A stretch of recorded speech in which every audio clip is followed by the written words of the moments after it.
and I became permanently paralyzed from the chest down. They literally told me that I had 48 hours to live. The remembrance came back to me.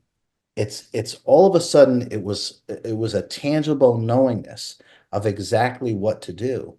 And in the ICU, I started explaining to the nurse exactly how self-healing and self-realization, enlightenment, how it actually works. But the more profound or most profound experience really occurred April 23rd, 2016. I had been sick for many months with sepsis, and I had gone to the emergency room. I was feeling absolutely terrible. My back, I was in complete agony. And they literally told me that I had 48 hours to live. And upon trying to do an MRI for me, I literally became paralyzed right there in the emergency room. The infection, the sepsis, had developed into an abscess, and it literally was right on my spine, and it flattened and crushed my spine. And there's pictures of this on my website. You can actually see the MRI on my spine, and I became permanently paralyzed from the chest down. I was rushed into an emergency surgery. They performed something called a laminectomy, which is where they scrape the infection off your spine. And I woke up exactly at 3 a.m. And I remember looking at the clock, and I started touching myself to see if my body was still intact. And then when I got down to just where my chest starts to meet my upper torso, I couldn't feel anything. So I was told that I was permanently paralyzed. I was paralyzed before the surgery, and I was paralyzed after.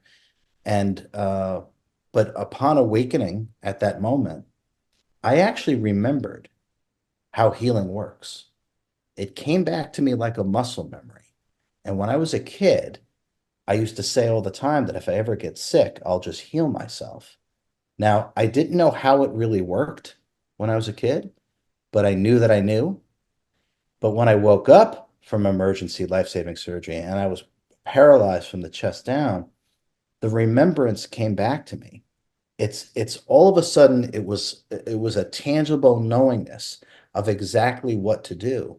And in the ICU, I started explaining to the nurse exactly how self-healing and self-realization, enlightenment, how it actually works. That it's actually a process. It's a metaphysical process that anyone can go through. And I started telling her the specificities as to what I was going to do in order to unparalyze myself and heal myself of all the sepsis. I was diagnosed with several different diseases. And I told her right there in the room that in 100 days, exactly 100 days, I would walk on my own, completely unassisted, and I would be healed of all these different diseases and life-threatening conditions that I was experiencing. And on the 100th day, and I had the people at the hospital, the physical therapists, the nurses, and even the doctors film my healing because I knew no one was going to believe that it was absolutely true, even though I predicted it to the exact day. On the 100th day, I walked unassisted, and I show no signs of any of the issues, the life-threatening conditions, the chronic chronic diseases that I was diagnosed with. I don't have any of those. So when I woke up from that surgery, I really did wake up into authentic cosmic consciousness, and the remembering of self-healing actually was back in my hands. Even as a kid, I knew how to heal, but when I woke up, I could be specific about it. And the first book that I wrote, Supercharged Self-Healing, is about the process of how to heal oneself. And since that book came out, I've helped thousands and thousands of people heal themselves from issues that they couldn't get any healing from, no matter what they tried for 5 years, 10 years, 20 years, lifelong illnesses, that by using these understanding and these techniques, they've been able to heal themselves too. The Ascend the Frequencies healing technique, and they're different forms of meditation. I think the most important thing to understand about healing is that only the truth heals. And when we start to understand the truth about ourselves, we'll actually detach from our story. And that's really the key. The key understanding, or the foundational understanding, is to realize that we're the awareness of what is going on, not what we are aware of. So, in other words, to look at that, we must realize that the painter is not the painting. And so, whatever we're aware of, the thoughts, the emotions, the bodily sensations, that we're the awareness of those things, we're not those things. And so, instead of us saying to ourselves, my trauma, my story, my thoughts, my emotions, we start to realize that you're the awareness of those things and you're not those things. And once you no longer identify with your story of trauma or anxiety or depression, and you start to get some space and a little bit of detachment from that, that energetic detachment is what allows these things to leave our body of energy, including our physical body as part of our larger body of energy.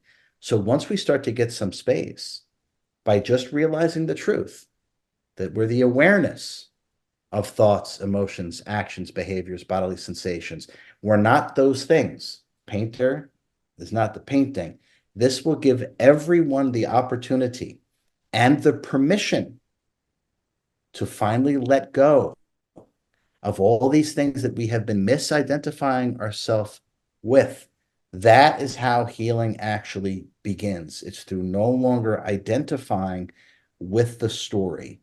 And that will allow all these dense energies that we have held on to because of the mental misidentification with them through the non-identification, they can come up and they can actually leave. And this is how healing begins. So sometimes we use vibration and frequency interchangeably, and they're two very different things. So vibration is another word for information. And that is actually what we really are. We are a wave, a vibration of information, and that information is actually our level of love and wisdom, whose subsets are our talents and abilities. That's actually what we are, and that's the fractal of God. Now, that divine intelligence, that level of love and wisdom, whose subsets and talents and abilities, is given energy, an amount of energy to create with. And that's the energy that we use to think, to emote, to animate our body, and then create experiences that our body has. But they're two completely separate things.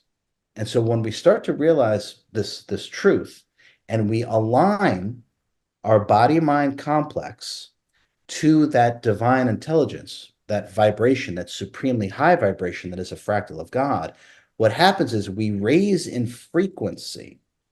The body mind raises in frequency because we're aligning it. And you can think of this as self-realization or enlightenment because it works in a very similar way. When we attune body mind and therefore our energies to this supreme vibration, we raise in frequency. Now, the higher the frequency that we can maintain, the more difficult it is for low frequency disharmony to remain within our field of energy and our consciousness.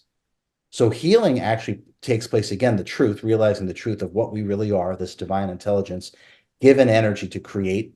And this body, the physical body, is just also a body of energy that's vibrating within a very specific wavelength of frequencies or bandwidth of frequencies. By attuning ourselves to that, we raise in frequency. And by ascending the frequencies or going up in frequency, low frequency disharmony cannot stay within a high frequency environment.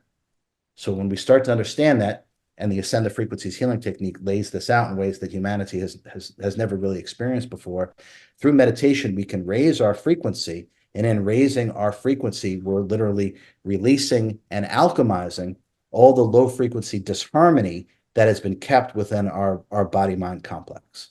There are various frequencies, including 528 megahertz or frequencies, that actually do help raise our frequency. But true healing frequencies would be beyond our ability to physically hear them. So just like a dog can hear a whistle or sounds that we can't hear, true healing frequencies are beyond our physical sensory perception. So healing frequencies we wouldn't be able to hear with our physical ears. But that being said, these higher frequency tones do actually help a great deal because a lot of them are the same hertz that our chakra system are operating within. And it helps us reattune our chakras to their proper hertz or proper tuning. And the reason why that's important is because most of us, we identify or misidentify with our body mind complex. And therefore, we start to operate in a very low frequency way.